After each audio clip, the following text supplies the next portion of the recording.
Hello back benchers.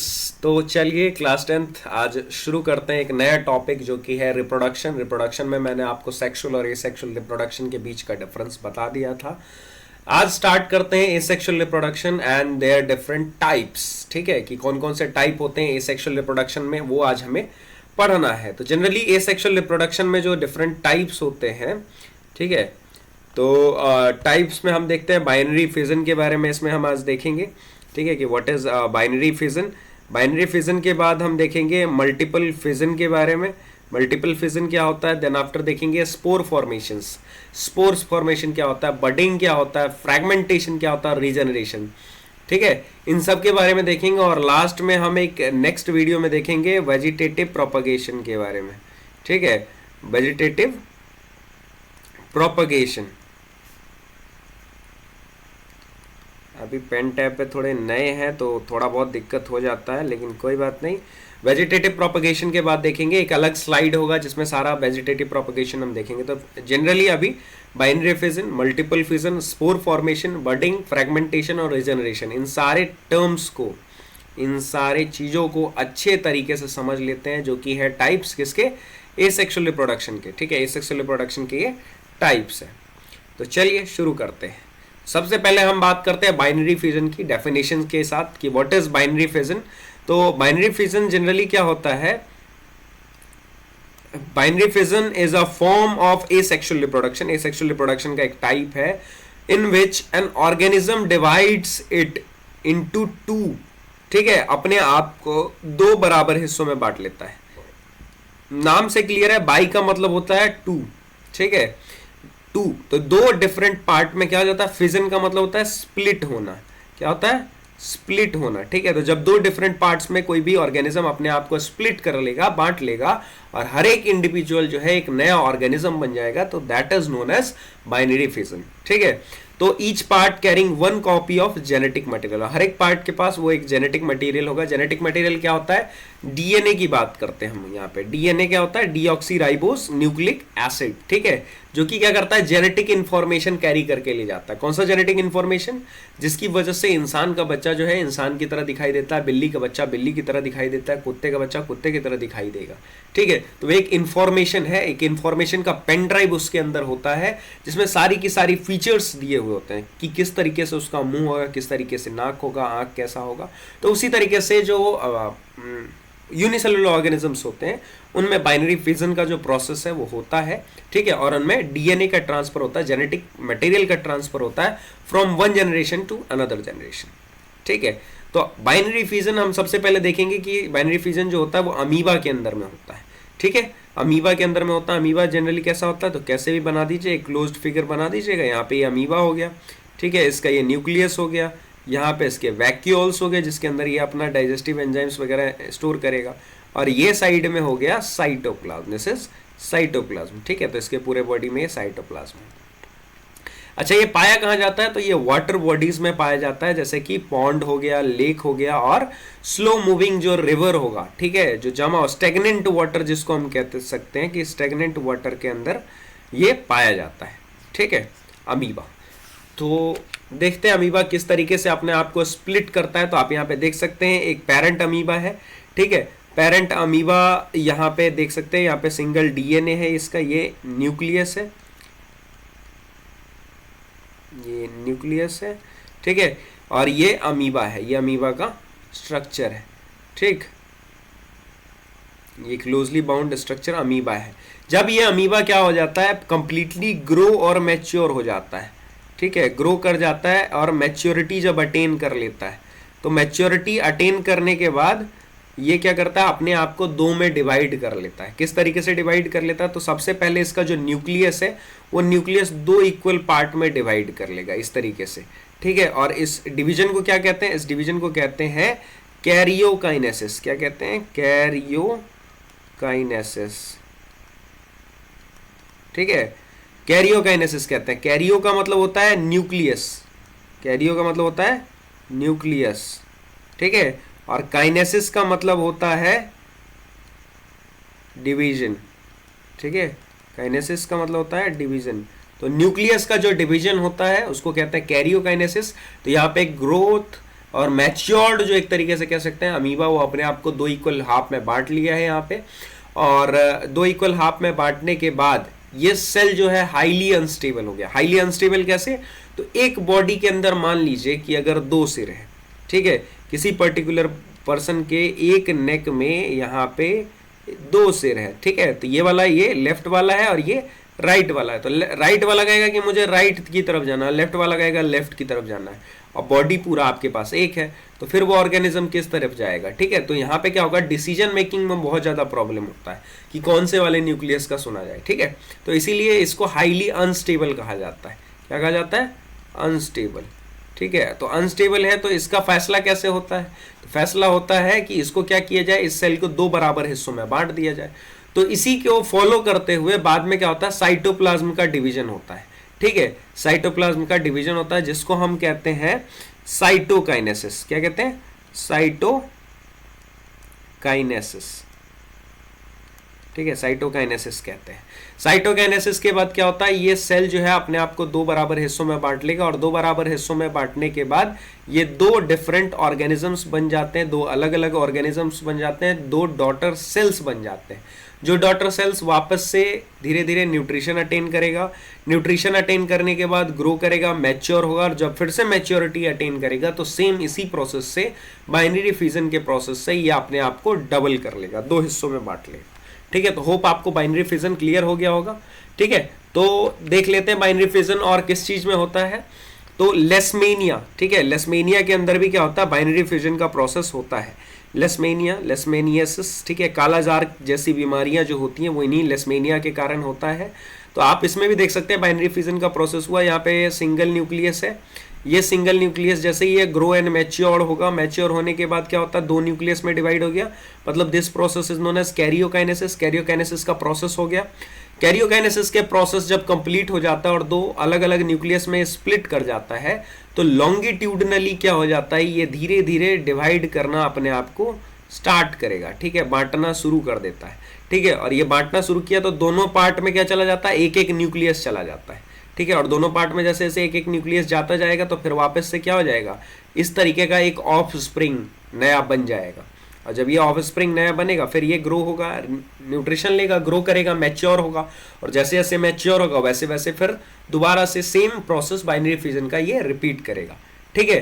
तो लेसमेनिया, लेसमेनिया जो होता है इसकी वजह से क्या होता है, कालाजार जैसी बीमारियां होती है, ठीक है, कालाजार, ये बीमारी इसी की वजह से होता है, ठीक। उसके बाद हम देख सकते हैं पैरामेशियम में भी सेम चीज होता है, दिस इज पैरामेशियम, तो ये चप्पल की तरह होता है, ठीक है, पैरामेशियम है ये चप्पल की तरह दिखता है, चप्पल का शोल जैसा होता है, ठीक उसी तरीके से इसका भी स्ट्रक्चर होता है। यहाँ पे ये सिंगल न्यूक्लियस है, सिंगल न्यूक्लियस जो है वो दो न्यूक्लियस में यहाँ पे स्प्लिट कर रहा है, और दो न्यूक्लियस से दो कंप्लीट न्यू ऑर्गेनिजम्स बन रहे हैं। तो यहाँ पे भी बाइनरी फ्यूजन का प्रोसेस जो है वो होता है, ठीक है, एसेक्सुअल रिप्रोडक्शन के। और ये तीनों के तीनों जो है ये यूनिसेल्यूलर ऑर्गेनिज्म है। यूनिसेल्यूलर ऑर्गेनिज्म क्या होते हैं, जिनके पास सिंगल सेल होता है और वो सारा का सारा फंक्शन उस सिंगल सेल के अंदर परफॉर्म करते हैं, उन्हीं को कहा जाता है यूनिसेल्यूलर ऑर्गेनिज्म। तो जो बाइनरी फ्यूजन का जो प्रोसेस है वो यूनिसेल्यूलर ऑर्गेनिजम्स में होता है, ठीक है। तो नेक्स्ट टाइप अब देखते हैं मल्टीपल फ्यूजन का, कि मल्टीपल फ्यूजन क्या होता है और कौन से ऑर्गेनिजम्स में मल्टीपल फ्यूजन जो है वो होता है, ठीक है। तो यहाँ पे आप देख सकते हैं मल्टीपल फ्यूजन, यहाँ पे ये प्लाज्मोडियम है, क्या है, प्लाज्मोडियम, ठीक है, प्लाज्मोडियम।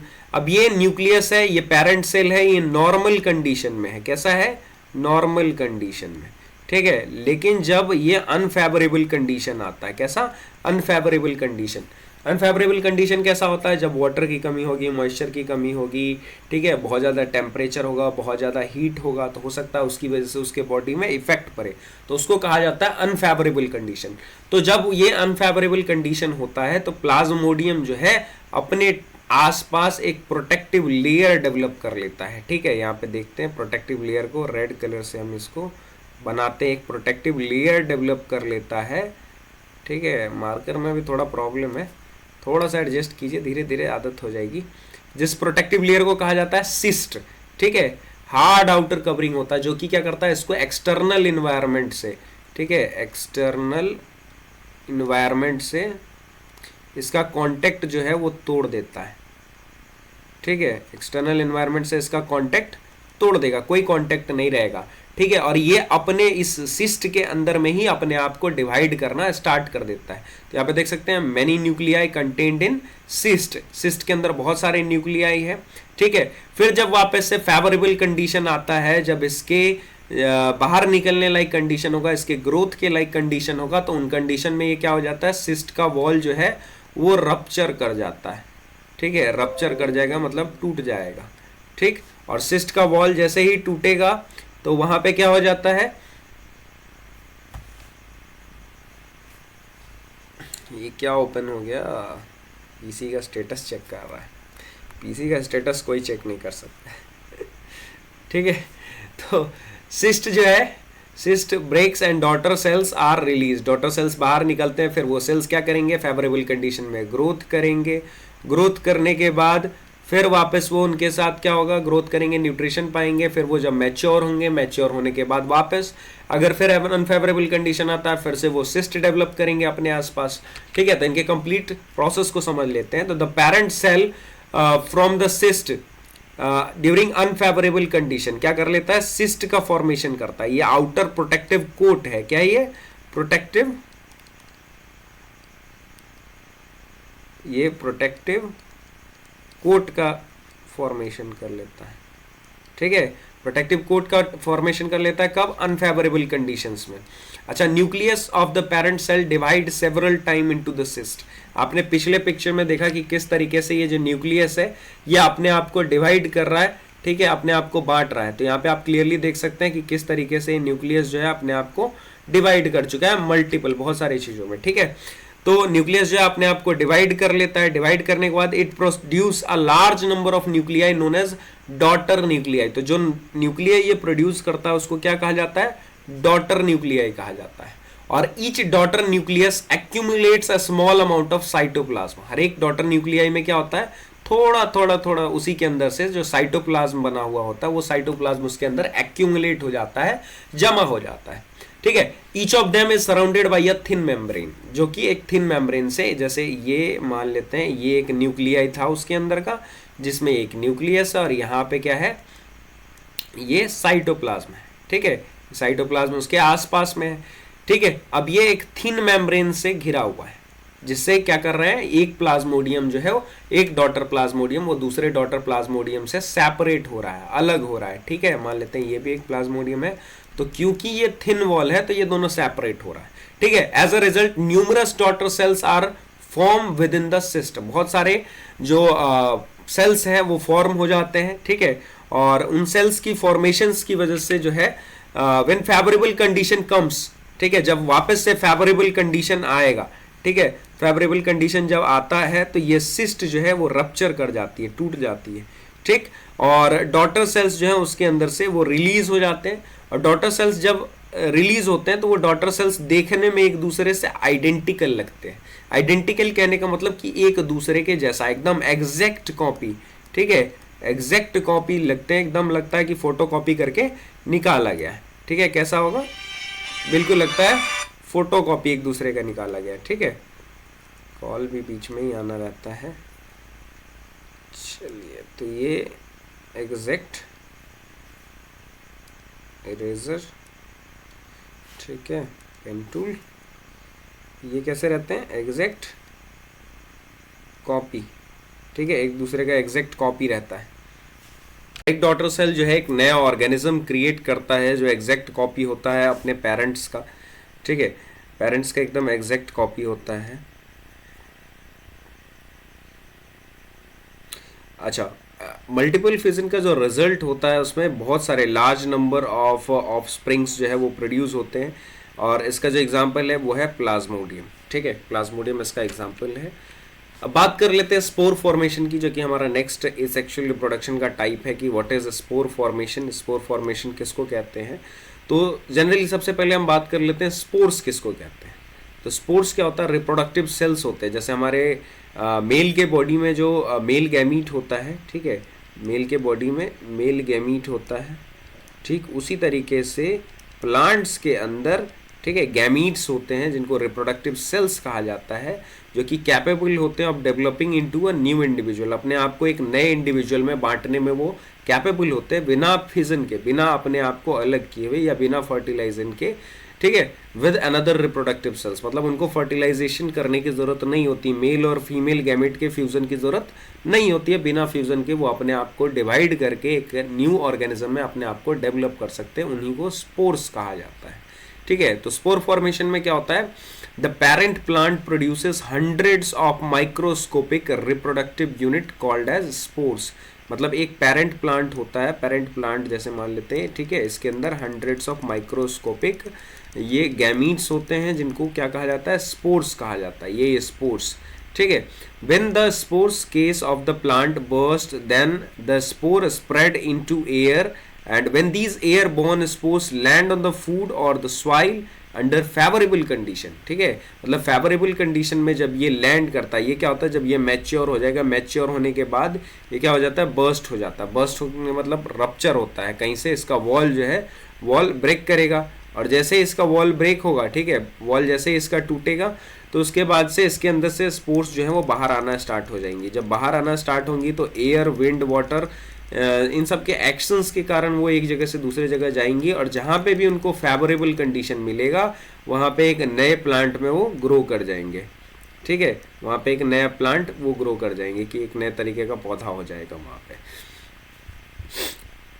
जनरली ये ग्रो कहाँ पे करते हैं, तो डैम्प और वार्म कंडीशंस में ग्रो करते हैं, ठीक है, और वहाँ पे एक नया प्लांट बनाते हैं, जैसे कि लाइक फॉर एग्जांपल आप यहाँ पे देख सकते हो, ये क्या है, ये स्पोर्स का एग्जांपल दिया हुआ है यहाँ पे कि बहुत सारे जो छोटे छोटे स्पोर्स हैं, ठीक है, प्लांट्स के ऊपर, यहाँ पे आप क्लियरली देख सकते हो, दीज आर स्पोर्स जिसमें माइक्रोस्कोपिक स्ट्रक्चर होता है, यही स्पोर्स जो है उड़ करके due to the actions of wind and water एक जगह से दूसरे जगह जाते हैं, और उसके बाद इस तरीके का स्ट्रक्चर जो है ये फॉर्म करते हैं, ठीक है, जैसे आप यहाँ पे देख सकते हो ये स्पोरेंजियम है, ठीक है, जिसके अंदर स्पोर का फॉर्मेशन होता है, यहाँ पे माइक्रोस्कोपिक बहुत सारा छोटा छोटा स्पोर्स प्रेजेंट होता है, जब ये स्पोर केस जो है ये मैच्योर हो जाता है, मैच्योर होने के बाद इस तरीके से बर्स्ट करता है, और बर्स्ट करने के बाद ये सारा का सारा जो स्पोर्स है, ठीक है, ये बाहर आता है, इसको फेवरेबल कंडीशन मिलेगा और ये ग्रो होना स्टार्ट हो जाएगा, ठीक है। नेक्स्ट टाइप की बात करते हैं जो है बडिंग, बडिंग की बात करते हैं, जिसमें क्या होता है, इन बडिंग स्मॉल पार्ट जो होता है पेरेंट प्लांट का वो ग्रो कर जाता है, ठीक है, ग्रोज आउट एज अ बड, बड की तरह, बर्ड नहीं होगा यहाँ पे होगा बड, ठीक है, BUD, बड, बड की तरह ग्रो कर जाता है, कली की तरह ग्रो कर जाता है, जैसे फ्लावर में आपने देखा होगा, फ्लावर का पहला स्टेज होता है बड, ठीक है, कली निकलती है, कली निकलने के बाद ही उसमें फूल निकलता है, ठीक उसी तरीके से ये भी क्या हो जाता है, बडिंग के प्रोसेस में एक ऑर्गेनिज्म में एक आउट ग्रोथ होता है, जो आउट ग्रोथ एक बड कहलाता है, और वही बड बाद में उनके पेरेंट के बॉडी से डिटैच हो जाता है और बन जाता है कंप्लीट न्यू ऑर्गेनिजम्स। जैसे लाइक फॉर एग्जांपल यहाँ पे ये हाइड्रा है, ठीक है, हाइड्रा को हम देख रहे हैं, हाइड्रा के बॉडी को ऑब्जर्व कर रहे हैं, यहाँ पे हाइड्रा है, ये इसके टेंटिकल्स हैं, ठीक है, ये क्या है, टेंटिकल, टेंटिकल्स, टेंटिकल्स है। अब tiny bump appears on parent hydra, ठीक है, छोटे छोटे बम्प्स अपीयर हुए, देखो यहाँ पे हल्का सा छोटा सा आउट ग्रोथ हुआ है, धीरे धीरे ये आउट ग्रोथ हल्का हल्का बढ़ता चला जाता है, ठीक है, जो ये क्या बन जाता है, एक बड बन जाता है, ठीक है, इसको बड कहते हैं, ठीक, बड जो है बढ़ता चला जाएगा, और जब ये मैच्योर हो जाता है तो अपने पेरेंट बॉडी से क्या हो जाता है, डिटैच हो जाएगा, मतलब कट करके हट जाएगा, देखिए यहाँ पे कट करके हट गया, और ये कंप्लीट एक न्यू ऑर्गेनिज्म बन जाता है बडिंग के प्रोसेस में हाइड्रा। तो बड ब्रेक्स ऑफ तो बिकम अ इंडिपेंडेंट हाइड्रा, अलग एक हाइड्रा बन चुका है यहाँ पे बडिंग के प्रोसेस में। This is also a type of asexual reproduction, asexual reproduction का ये भी टाइप है, ठीक है। बडिंग और भी एक जगह होता है जो कि है ईस्ट, ईस्ट आपने सुना होगा, ठीक है, ईस्ट जो है ब्रेड में लग जाता है, ठीक, ब्रेड को अगर 2-4 दिनों तक छोड़ दिया जाएगा तो उस पर ईस्ट लग जाता है, ठीक है, या फिर शुगर में, शुगर को मतलब जो कोई भी चीज़ अगर मीठा हो, ठीक है, उसका अगर सिरप बना करके उसको छोड़ दिया जाएगा और उस लिक्विड को 2-3 दिन बाद अगर ऑब्जर्व किया जाएगा अंडर माइक्रोस्कोप तो आपको इस तरीके का स्ट्रक्चर दिखाई देगा, जिसको कहते हैं ईस्ट, ईस्ट कहते हैं, ठीक है। तो ये भी यूनिसेल्युलर होता है, पेरेंट सेल है ये ईस्ट का, ये मैच्योर्ड सेल है, उसके अंदर ये वाला पार्ट जो है दिस इज न्यूक्लियस। फिर क्या होता है, न्यूक्लियस जो है अपने आप को डिवाइड कर रहा है 2 पार्ट्स में, ठीक है, कैरियोकाइनेसिस हो रही है, कैरियोकाइनेसिस में क्या होता है, फॉर्मेशन ऑफ बड, और एक छोटा सा आउट ग्रोथ बन जाता है, बाहर की तरफ निकल जाता है, बल्ज आउट सरफेस, जैसे यहाँ पे एक आउट ग्रोथ निकल गया है। अब वो आउट ग्रोथ में क्या हो जाता है, न्यूक्लियस जब कंप्लीटली डिवाइड होकर दो इक्वल पार्ट में बढ़ जाएगा तो दोनों इक्वल पार्ट में ये इस तरीके से डिवाइड हो जाता है। डिवाइड होने के बाद ये इस तरीके से कॉलोनी का फॉर्मेशन करते हैं, 1 से 2, 2 से 4 इस तरीके से जुड़े होते हैं और ये क्या बनाते हैं, कॉलोनी बनाते हैं। ठीक है, कॉलोनी का फॉर्मेशन करते हैं। Parent yeast, chain of yeast cell है ये फॉर्म कर रहा है, डॉटर ईस्ट है। अब नेक्स्ट टाइप हम पढ़ते हैं फ्रेगमेंटेशन के बारे में। ठीक है, बडिंग हो गया कंप्लीट, बडिंग इन ईस्ट हमने देखा, बडिंग इन हाइड्रा देखा। ठीक, अब देखते हैं फ्रेगमेंटेशन के बारे में कि फ्रेगमेंटेशन क्या होता है। तो यहाँ पे आप नाम से ही समझ सकते हो फ्रेगमेंट का मतलब क्या होता है। फ्रेगमेंट का मतलब होता है टुकड़ा। क्या होता है, टुकड़ा। ठीक है, फ्रेगमेंट्स का मतलब होता है टुकड़ा। तो जब कोई प्लांट मतलब ऑर्गेनिज्म का बॉडी टुकड़ों में बढ़ जाएगा और हर एक टुकड़े से एक नया ऑर्गेनिज्म बन जाएगा, that is known as fragmentation. ठीक, उसी को फ्रेगमेंटेशन कहते हैं।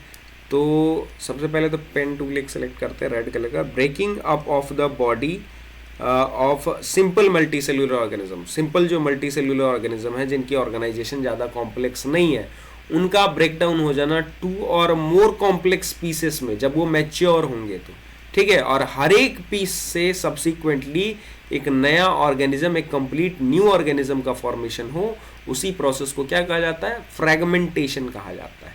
ठीक है, तो फ्रेगमेंटेशन किस में होता है, स्पायरोगायरा में होता है। स्पायरोगायरा इस तरीके का स्ट्रक्चर जो है वाटर के अंदर पाया जाता है, पानी के अंदर पाया जाता है। तो पानी के अंदर अगर आप ध्यान से देखिएगा साइड में, तो इस तरीके से ग्रीन ग्रीन जो स्ट्रक्चर है वो तैरता हुआ आपको दिखेगा। जब आप उसको माइक्रोस्कोप के अंदर ऑब्जर्व कीजिएगा तो कुछ इस तरीके से स्ट्रक्चर आपको दिखाई देगा। फिलामेंटस स्ट्रक्चर होता है जो एक दूसरे से जुड़ा हुआ होता है। ठीक है, ये एक दूसरे से जुड़ा हुआ है, यहाँ पे आप देख सकते हैं। उसके बाद जब इसको और क्लोजली आप ऑब्जर्व कीजिएगा तो देखिए किस तरीके से ये इधर ऐसा स्ट्रक्चर दिखाई देता है। ये पेरेंट है। ठीक है, ये मैच्योर्ड है स्पायरोगायरा। ठीक, मैच्योर्ड स्पायरोगायरा जो है वो 3 डिफरेंट फ्रेगमेंट्स में ये डिवाइड हो गया, 3 अलग अलग टुकड़ों में ये डिवाइड हो गया है इस तरीके से।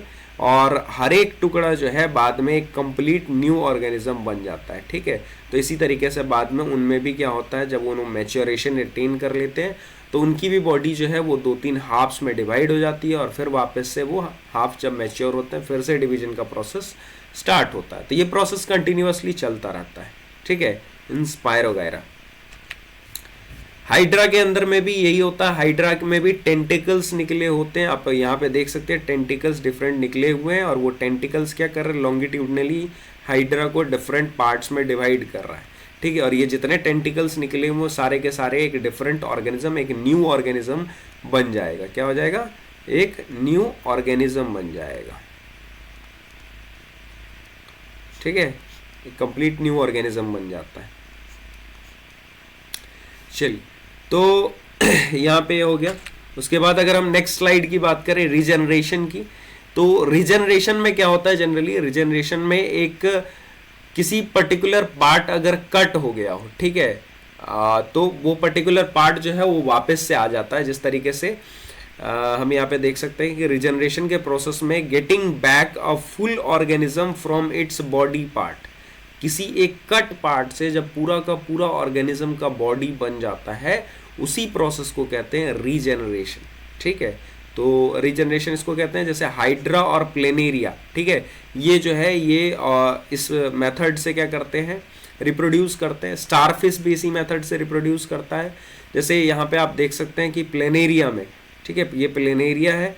प्लेनेरिया जो है इसका कट पार्ट हो गया, ये 3 पार्ट्स में कट जाएगा और बाद में हर एक पार्ट जो है, ठीक है, ये यहाँ पे जो ये वाला पार्ट बना हुआ है, ठीक है, this part is additional part, ये बना हुआ था, यहाँ से इसका ये पोर्शन कट होके था और ये न्यू पोर्शन है। ठीक है, इसी तरीके से ये क्या है, ये ओल्ड पोर्शन है और ये न्यू पोर्शन है जो न्यू बना है। आप हाइड्रा में भी देख सकते हैं, ये लॉन्गिट्यूडनली कट हो गया, कट होने के बाद 2 अलग अलग पार्ट्स में डिवाइड हो गया और उसके बाद दोनों पार्ट से कंप्लीट न्यू ऑर्गेनिज्म बन गया। तो यही प्रोसेस, इसी को कहते हैं regeneration, the process of getting back full organism, पूरा कंप्लीट न्यू ऑर्गेनिज्म फॉर्म करना from the body part. Body part से जब हमें पूरा ऑर्गेनिज्म मिल जाता है उसी को कहते हैं रीजनरेशन।